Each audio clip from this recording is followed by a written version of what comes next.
এটা আমাদের মসজিদ। মসজিদের কাজ কিরকম হচ্ছে সেটা আজকে আপনাদের দেখাবো। ডান দিকে সিঁড়ি রয়েছে।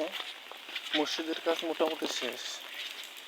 এখন শুধু টাইলসের কাম বাকি রয়েছে। ইলেকট্রিক ওয়্যার ঢোকানোর কাজ শেষ। সামনে গম্বুজ। এটা হলো মসজিদের বারান্দা। বারান্দাটা অনেক বড়। মসজিদের ডান দিকে সিঁড়ির ব্যবস্থা করা হয়েছে। গম্বুজ। মসজিদের মধ্যে জানালা রয়েছে 6টি। বাইরে বৃষ্টি হচ্ছে তাই শব্দ একটু সমস্যা হতে পারে। গম্বুজের মধ্যে টাইলস হবে, 700 টাইলস হবে মসজিদের সব কাজই সম্পূর্ণ প্রায়, শুধু টাইলসগুলোই বাকি আছে। টাইলসের কাজও অতি শীঘ্রই হয়ে যাবে।